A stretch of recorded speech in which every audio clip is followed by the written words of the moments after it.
Okay ba si Brother X? Galing, no? Okay. So, magandang umaga po sa inyong lahat. Sa mga first-timer, huwag kayong magugulat. Bakit magandang umaga eh? Gabi na.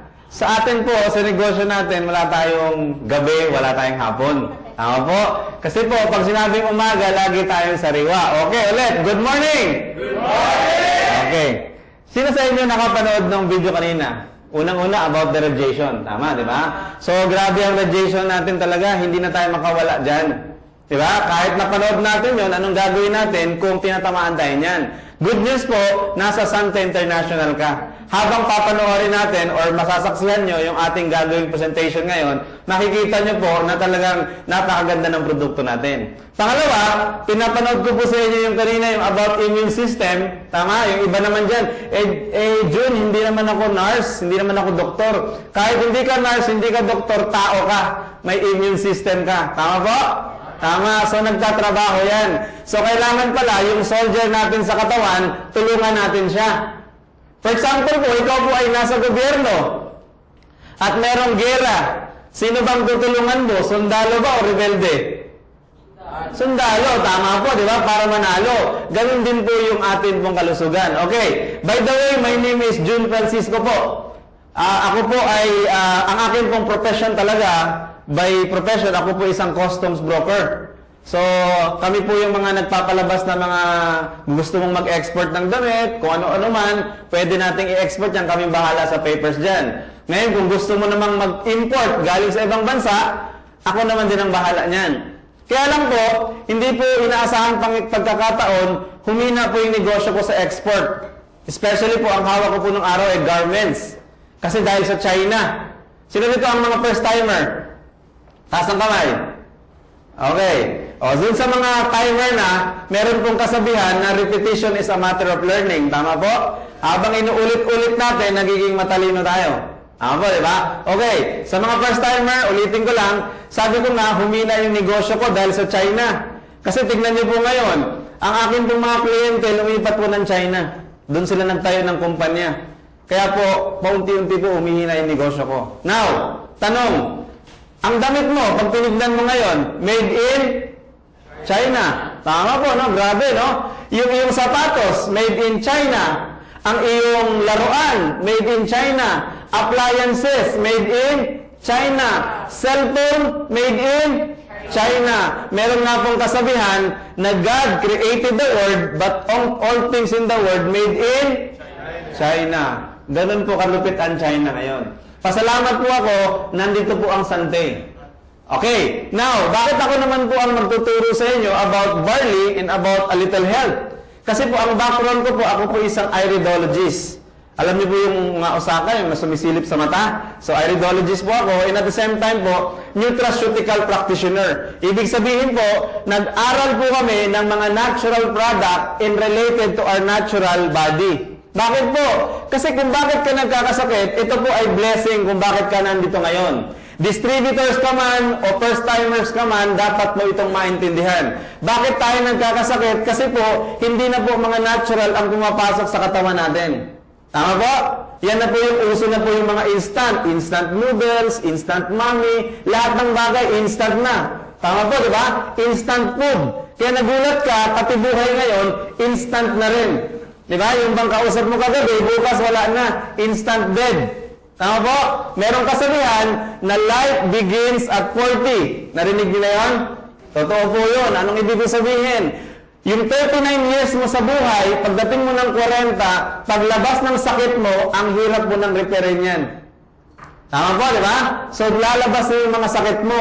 Pero itong totoo, life ends at 40. Kaya ako po, pinili ko po maging vegetarian by choice.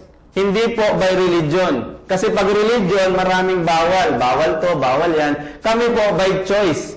Ako po ay may pamilya. Of course, pag may pamilya, may asawa. Tama po? Tama. Ako po may asawa po. 4 po. Ang aking anak. Ang anak, ang 4 ha. Oh, baka sabihin nila ang asawa, 4. Isa lang ang asawa, 4 po ang anak. 13 years ago po, pinili namin maging vegetarian. Why? Kasi po, 90% ng sakit ng tao nanggaling sa pagkain. Sa totoo lang po, wala nang matinong pagkain ngayon. Kahit vegetarian ka pa. Kaya nga po, napakaganda po, nandito po kayo sa Sante International. Bakit po? Ang ating pong company ay Sante International. Ibig sabihin po ng Sante sa salitang French ay health. Kaya pag kinausap ka ng mga Pranses, sagutin mo lang ng Sante. Pag tinanong siya, Sante lang ng Sante. Bakit? French word po ng Sante ay health. Now, ang advocacy ng company po is providing wellness to humanity. Yan po ang advocacy. Alam niyo po, ito po natutunan ko sa buhay. Especially sa mga nagninegosyo ng Sante. Sino dito ang mga distributors? Okay. Sa totoo lang po, ganito po natutunan ko. Sa negosyo pala, dapat unahin mo kung nang makakatulong ka sa tao. Yan po ang una. Bakit po? Pag nagnegosyo ka, na inuna mo yung pera, maniwala ka sa hindi, bibilangan lang kita ng taon, mawawala ka. Pero pag nagnegosyo ka, na inuna mo ang kapakanan ng tao, maniwala ka sa hindi, long last po yan. Why? Bakit po? Sabi kasi ng mga eksperto sa business, ang negosyo daw, dinesign pala itong negosyo para makatulong sa tao. Yung income, yung profit, reward yan sa'yo dahil nakatulong ka. Bakit ko po nasabi yan? Ako po tungtuwa ngayon sa parking sa mall. Bakit po? Nung araw po, pag kami magpa-park, nahihirapan kami kumuha ng parking. Bakit? Hindi mo alam saan ang bakante. Ngayon po, may mga ilaw na. Kung sino yung green, yun yung bakante, madali mo nang puntahan. Ano ibig kong sabihin? Dahil yung negosyante, nakatulong sa tao, halos lahat ng mall ngayon meron ganun. Kumita siya? Kumita siya. Tama po? So dapat po, unahin natin makatulong sa tao. Ang dami-daming may sakit ngayon. So dapat po, gawin natin yan. Now, at ang Sante International po, it's the only barley company. Now, start tayo.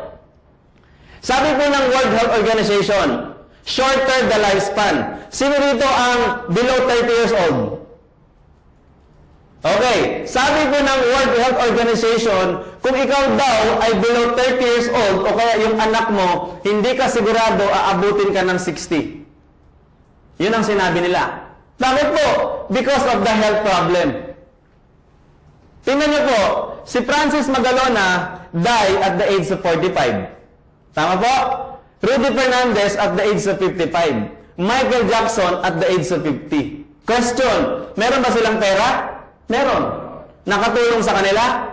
Hindi. Tama po, di ba? So, pag hindi mo to alam at hindi ka aware, tatamaan ka nito.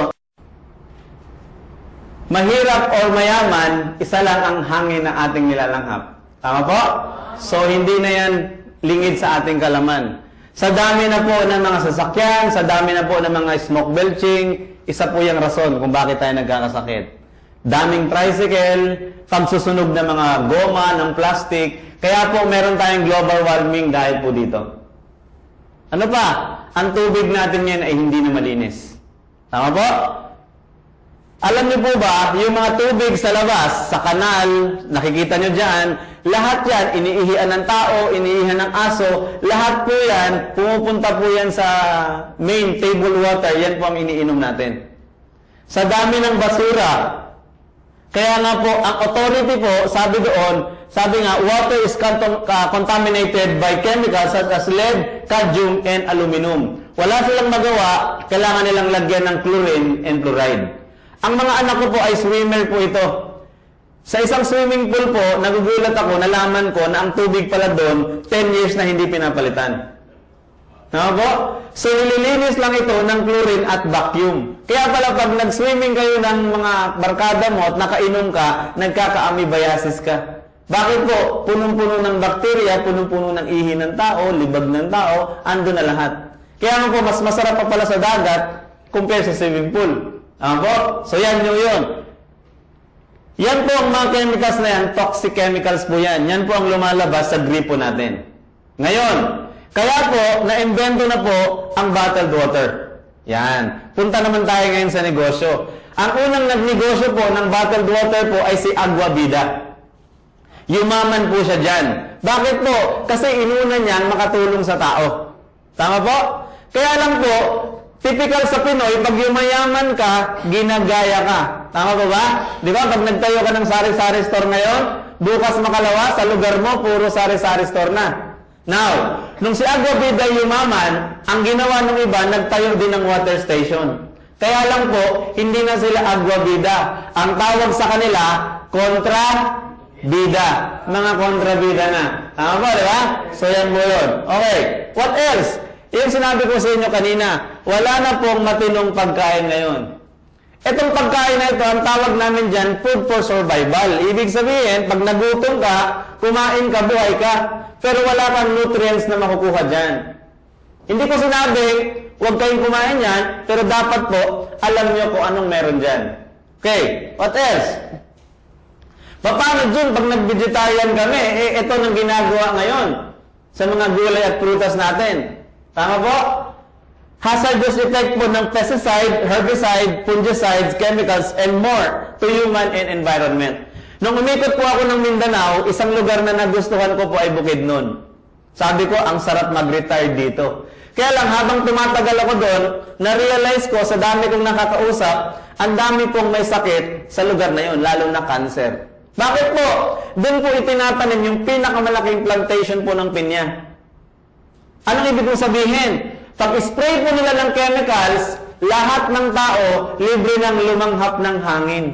Kaya pala, ang mayaman doon, hindi doon nakatira, dito sa Maynila. At kung umuwi man sila doon, yung bahay nila, naka-aircon yun, merong mga ionizer na pampatay po ng mga masamang hangin. Eh, yung ordinaryong tao ka, tepo ka. Tama po? Unti-unti, hindi mas mabilis. Okay, yan po yun.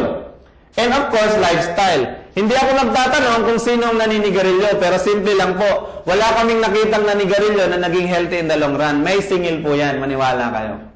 Tama po. Now, sorry po ha, bato-bato sa langit, ang tamaan, buti nga. Okay. And of course, too much alcohol. Nakilala nyo, naalala nyo si Rene Cayetano? Yung ex-senator? Tama po? Ang laking mama noon, pero nung humalap siya sa TV, dahil nagkaroon siya ng liver cirrhosis, para pong bangkay. Pat-pat na po. Tama po, di ba? Bakit? Bata pa lang daw siya, grabe na siya sa sigarilyo at sa alak. Kaya yung anak niya, yung Cayetanong mahabang buhok na nag-donate ng liver sa kanya, o hindi rin niya kinaya. Tama po, di ba? Yan po yung too much alcohol. And of course, nightlife. Eh, Jun, yung anak ko hindi naman nagdi-disco. Bakit? Nagtatrabaho. Saan? Call center. Kaya kung ikaw ay distributors ng Santay, maniwala ka, ang laki ng prospect mo, ang daming mga call center agent. Bakit ko po isinama ito? Kasi po, itong mga tao na ito, hindi natutulog. At kaya nga po ginawa ng Lord na 12 hours ang day at 12 hours ang night. Bakit? Para during daytime, magtrabaho ka. Pag gabi, matulog ka. Bakit? Kasi po may milagro sa sleeping. Pag ikaw ay natulog, ano mangyayari? Ang brains mo po, maglalabas po ito ng hormones, ang tawag po ay melatonin. Yan po ang ko-combat sa inyong damaged tissues, damaged organs, damaged system without taking any medicine. Pero pag natulog ka sa araw, wala pong melatonin during daytime. Kaya po ang mga call center agent, 2 years lang po minsan ang tanning sa kanila. After 2 years, ang dami na nilang sakit. Nagre-resign, hindi na makapagpagamot kasi marami ng sakit. Bakit po? Kasi hindi natutulog sa gabi. Kaya kung meron kang kaibigan, patikin nyo ng barley. Mamaya malalaman nyo yan. Okay? So yan po yun. What else? Yan yun. Pinakita natin kanina. Invisible, odorless, silent, but deadly. Kaya nga po, minsan ang tao, nainggit sa kapitbahay niya, may microwave, may kung ano-anong TV, ganyan. Di ba? Siya wala. Pero hindi niya alam, mas maraming radiation yung bahay na yon. For example po, tignan nyo. Sino sa atin dito, halos lahat may TV. Tama po? Tingnan mo ha, pag pinatay mo yung TV mo, lalo na kung picture tube, kung hindi pa yan LCD, pag pinatay mo yan, ganyan mo yung kamay mo, hinihigop niya. Tama po, di ba? So, yan po yung radiation na hindi natin nakikita. Kaya nga po, tayo tinatamaan ng stress. Sino ba sa atin dito ang hindi tinatamaan ng stress? Lalo na pag wala kang pera. Yung bang may babayaran ka kinabukasan, wala kang pera, di ba? Ang dami mong mararamdaman. Para kang may LBM, may ihi, papawisan. Tama, di ba? Bakit po? Sabi po ng isang doktor, si Dr. Bernard Siegel, author siya ng librong Peace, Love, and Healing. Sabi niya, Dr. Siegel believes that feelings are chemicals and can kill or cure. So, ibig sabihin pala, pag na-stress ka, nagkakaroon ng chemical reaction sa body. Nagiging acidic ka. Pag acidic ka, yan, welcome na yung mga sakit sa iyo. Ngayon, tanong, sinong ayaw ma-stress? Okay, gusto niyo ng tip, ayaw mo ma-stress. Dapat po, ganito kayo. Bakit po? Bakit? May wisdom dyan. For example, ma'am, nagdadrive ba kayo ng sasakyan, ma'am? No. Kung halimbawa, ma'am, nagdadrive kayo ng taxi, halimbawa lang po, pagkatapos, ma'am, itong tao na ito, sumakay sa taxi mo, ma'am, pasasakayin mo, pabababain mo. Go inside? Pasasakayin nyo? Totoo ha? Walang plastic? Pasasakay. Dumiretso? May milagro. Ano? Taong grasa po. Yung bang lagkit na ng buhok niya. Pumasok sa kotse nyo. Pabababain nyo, pasasakayin nyo. Tama, di ba? Hindi nyo pasasakayin. Sir, jeepney driver ka, sir. Sumakay ito sa jeep nyo. Pababain nyo? Pababain nyo. Hindi tayo nagpa-plastic kasi baka magwala eh. Tama po, di ba? Tricycle driver ka, pababain mo. Kaya lang, itong wisdom. Hindi yan sumasakay, pero makita mo yan sa Quiapo, makita mo sa Baclaran, makita mo sa monumento. Bakit? Kasi punong-puno ng exercise, naglalakad lang. Tama po? Wala kang makitang taong grasa na namatay sa sakit. Namamatayan, nabugbog, nahulog, nalunod. Bakit po? Kasi nga, wala siyang pakailam eh. At basura pa ang kanilang kinakain. At ang iba pa sa kanila, nakahubad. May bisyo pa. Nagsisigarilyo pa. Blue seal. Tama po, diba? Alam niyo bakit? Bakit sila hindi nagkakasakit?